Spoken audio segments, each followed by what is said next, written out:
Mission Kakatiya.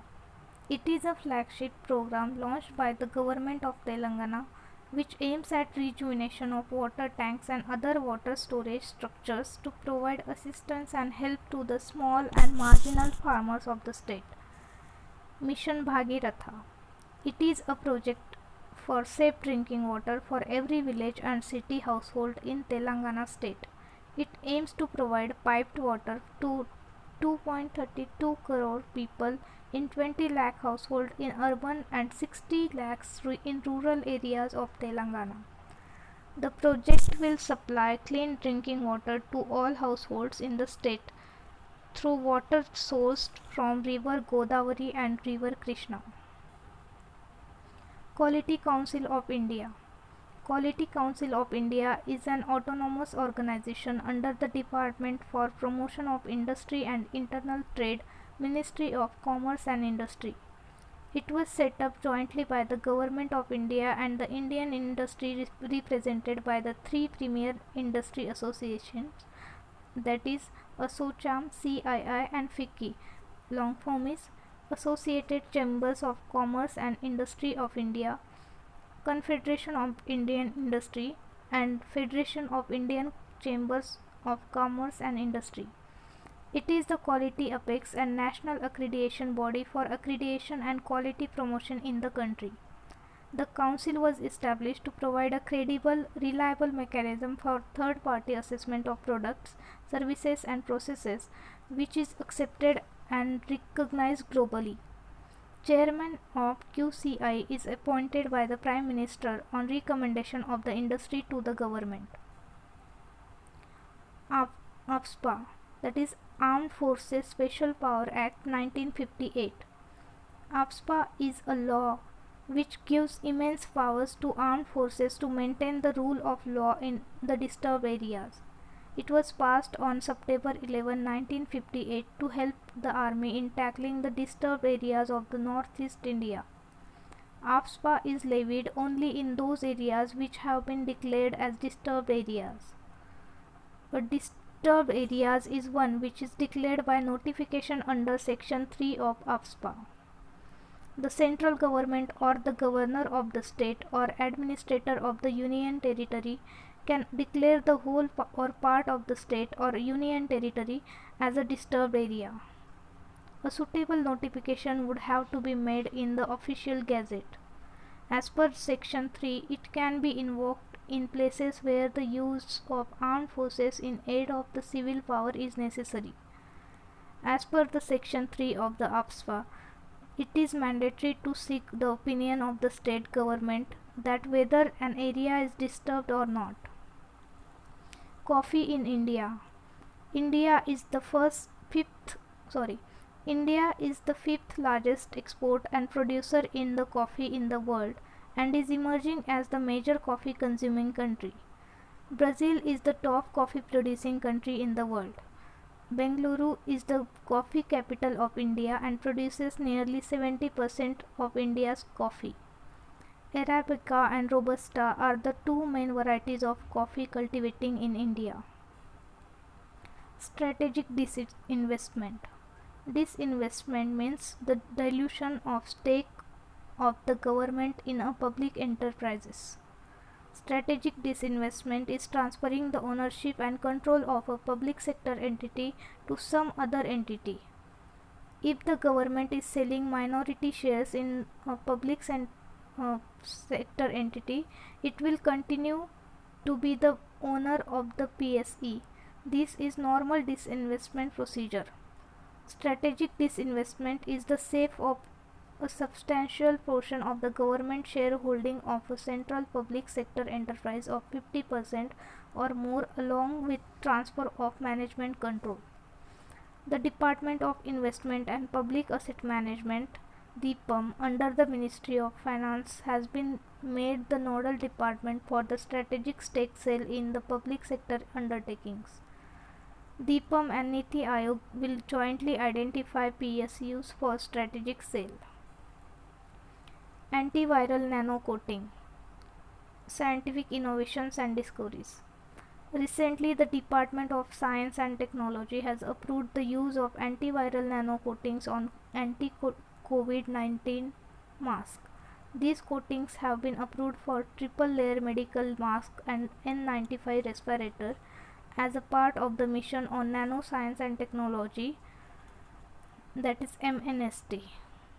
The antiviral nanocoatings has been developed using N9 blue silver, which will be modified to form nanocomplexes with zinc compounds to achieve a synergistic effect, means zinc and silver, N9 blue silver, which both has antibacterial properties. Compounds to achieve a synergistic effect. Okay. Subsequently, it will be applied as coating on face masks and other personal protection equipment.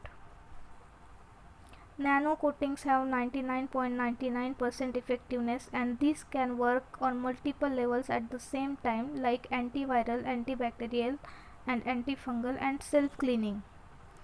These can be applied to various surfaces such as glass, metal, stone, textiles, and plastics by spraying or dipping. N9 blue nanosilver is a highly potent antimicrobial agent and has been developed as SMITA at SMITA Research Lab Institute of Technology, IIT Delhi. Silver is known to have strong antimicrobial activity against bacteria, viruses, and fungi. In experiments, strains of bacteria and viruses have shown either resistance or sensitivity when exposed to silver, which confirms silver resistance and toxicity in them. After the evaluation of shelf life of the coatings and their efficacy under different conditions such as temperature, humidity, and time, the mask and personal protective equipment will be prepared and provided to the medical workers for field trials. The use of highly effective antimicrobial nanoparticles on masks, PPEs, etc. is a useful application providing an extra layer of protection for the high risk settings such as for the medical workers. Mission on Nanoscience and Technology. It was launched by the Government of India in May 2007 as an umbrella capacity building program to build upon the promotional activities in the highly promising and competitive area of nanoscience and technology.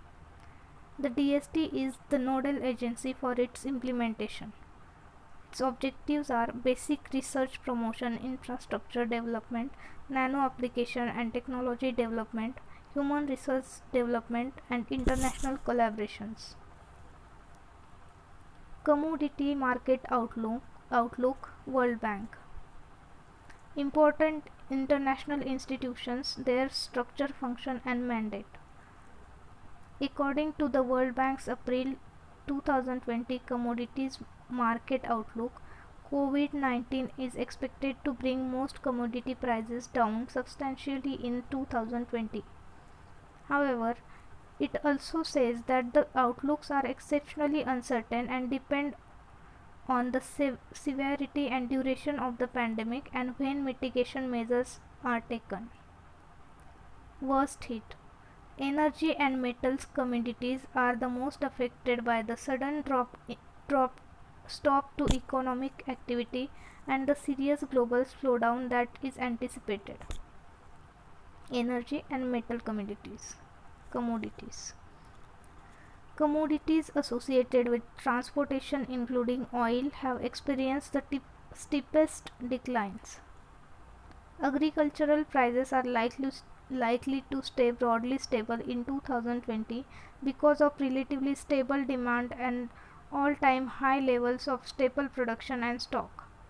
However, supply chain disruptions and government steps to restrict exports or stockpile commodities raise concerns that food security may be at risk in places. Gold prices were up to 6.9% in the last quarter, its sixth consecutive quarter rise. The strong investor demand propped gold up despite weak jewelry demand in India and China. Oil prices.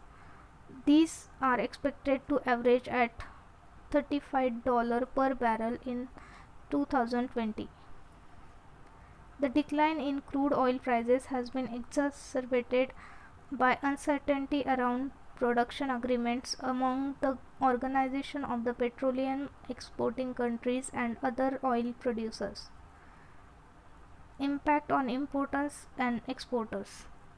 They are likely to see some long-term shifts in their markets due to the pandemic.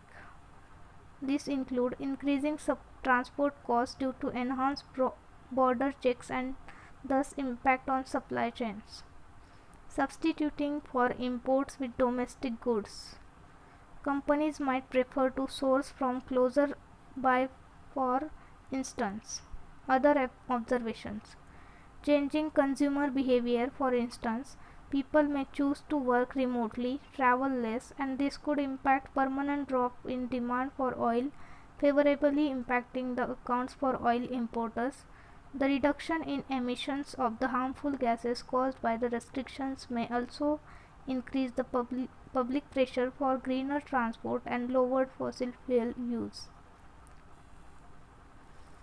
Intellectual property right, corporate social responsibility.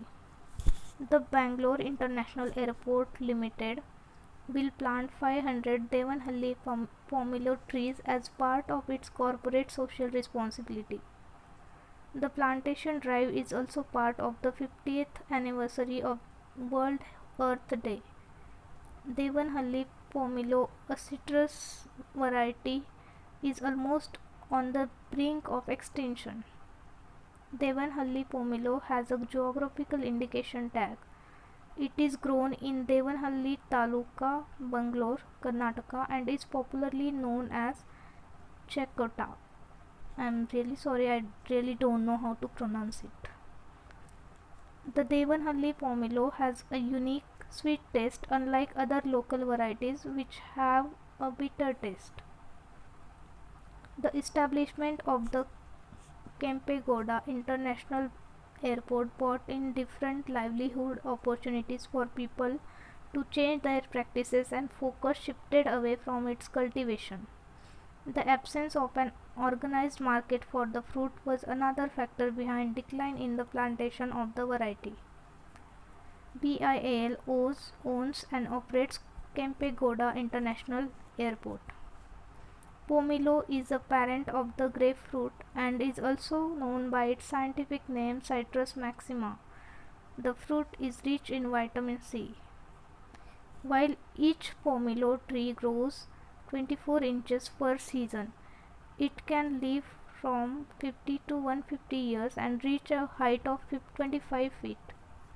Each tree annually yields an average of 300 to 400 fruit.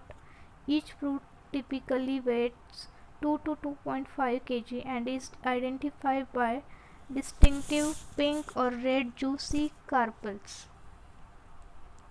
Operation Twist. Operation Twist is the name given to monetary policy operation which involves the purchase and sale of government securities to boost the economy by bringing down long-term interest rates. Operation Twist normally leads to lower longer-term yields, which will help boost the economy by making loans less expensive for those looking to buy homes, cars, and finance projects, while saving becomes less desirable because it doesn't pay as much interest. The intent is to moderate high long-term interest rates in the market and bring them closer to the repo rate. The US experience.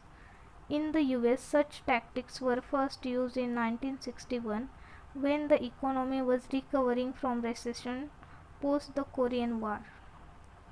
In order to boost spending, the Federal Open Market Committee tried to flatten the yield curve.